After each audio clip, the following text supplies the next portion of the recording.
The Cardinals moved to 4-0 in CCIW play with a 42-10 win over the Redmen of Carthage. But there's little time to celebrate as Illinois Wesleyan comes to town on Saturday in hopes of spoiling the homecoming festivities. We look at the win up north and how the Cardinals plan to take down the Titans right now on the Red Zone.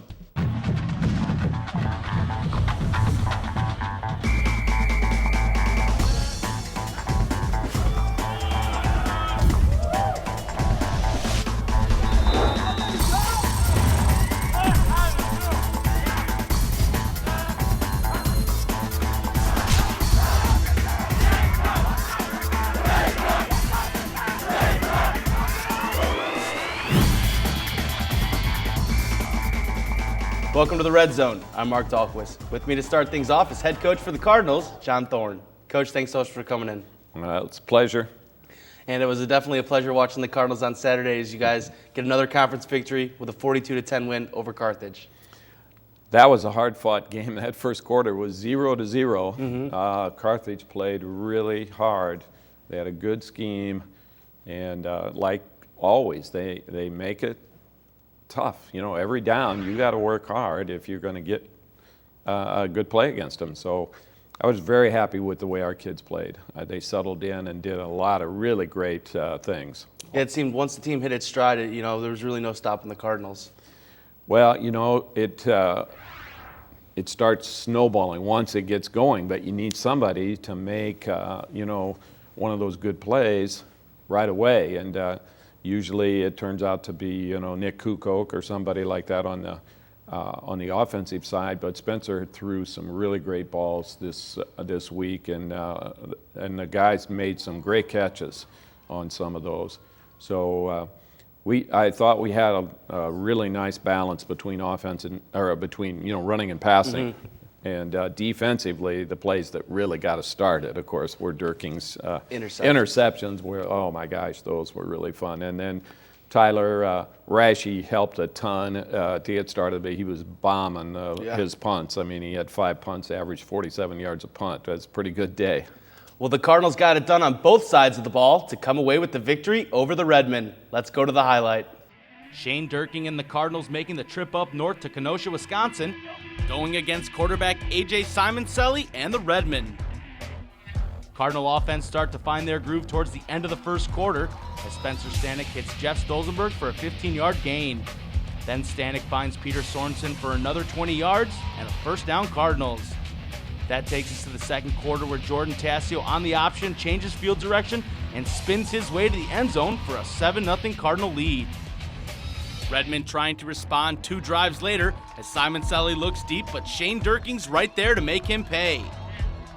Then the Cardinal offense gets back to work as Kukoc finds the edge on the right side and he rushes his way for a 23-yard gain.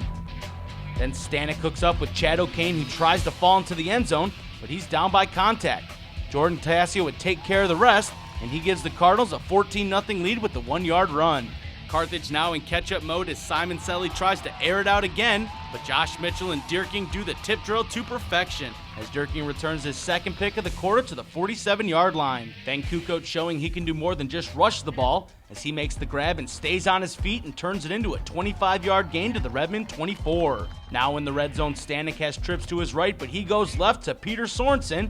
He wins the jump ball, and the Cardinals roll to victory with a 42-10 win.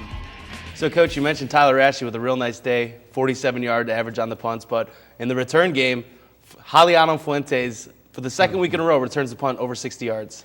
He sure did, and he dropped the punt. Yeah. But then he picked it up and made some great cuts. We didn't block everybody. He made at least 2 people miss, and then we did block a bunch of other people. It almost went all the way, So he's had 2 great returns 2 weeks in a row. So I'm looking forward to seeing how many more he's got in him. Well, and it's got to be nice for you guys as a coaching staff to know that you can rely on somebody else back there, because normally you guys would have defensive starters like Shane Durking, Josh Mitchell, returning punts or kickoffs. So in order to have, a team that stays healthy most of the season, you got to have guys like that can fill in roles. Absolutely, because if one of those defensive backs gets hurt, it can really change what we need to do on defense. So Lano is just He's really been a great addition to our team. He's getting closer and closer every single week to understanding the offense, where he is going to be a part of some great passes also. And the defensive backs were definitely doing work on Saturday. You guys held starting quarterback A.J. Simoncelli to only 30 yards passing, and as you mentioned, the 2 picks by Shane Durking. How were you guys able to disrupt his game plan so well? You know, I thought the defensive coaches, as always, really had a great scheme, and he had pressure on him all the time. And we took away a lot of the routes that he likes to throw, and he now had to look for a second route, and sometimes he tried to look deep, and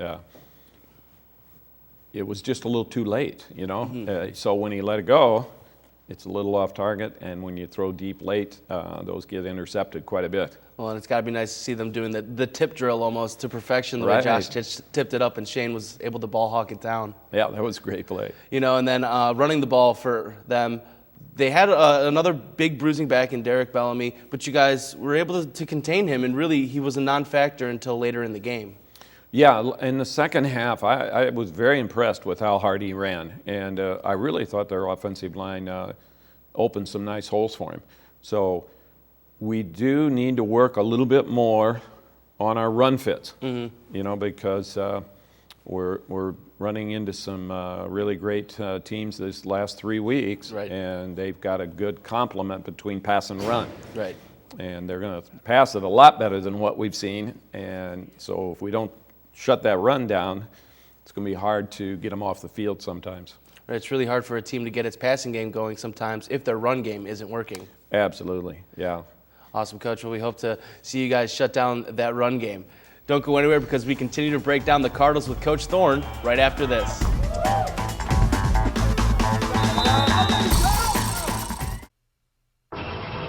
Yes, ready.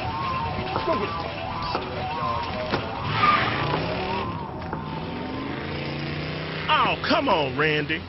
Animal shelter, here I come. And no, I'm not crazy or emotionally damaged. That's a stereotype. I just belong to a total loser. I'm a good dog. So if you want a pet, adopt. And if you see Randy, tell him he dropped his wallet.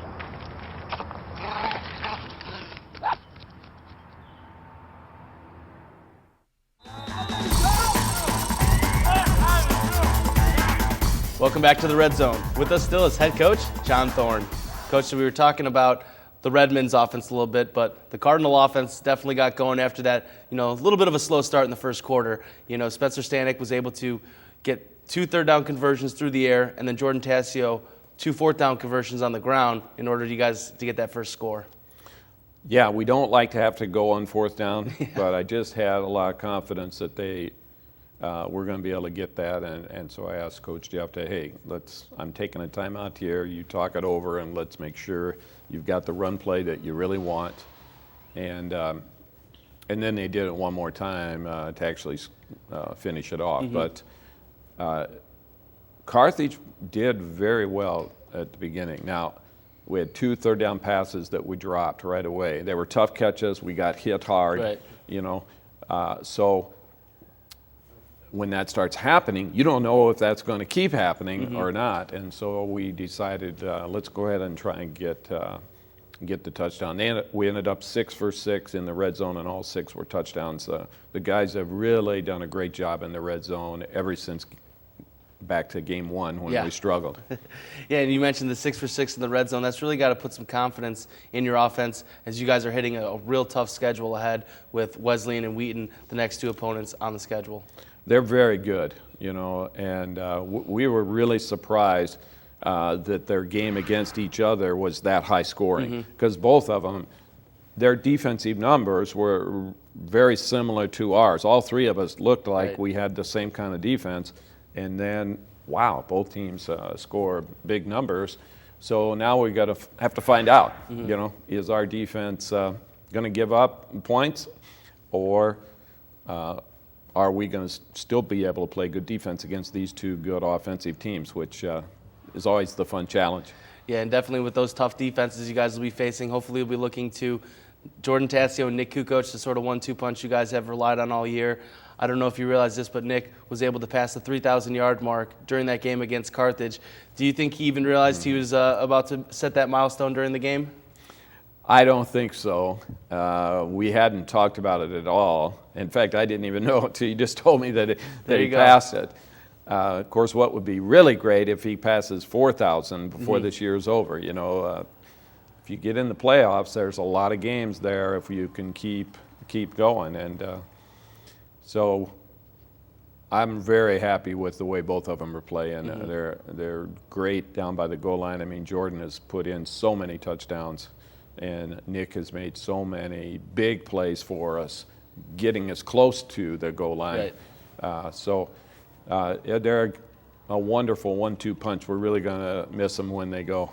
Nick Kukoc slashed his way up the record books in Kenosha, and we take a look at how he climbed the all-time rushing list in this week's Cardinal Corner.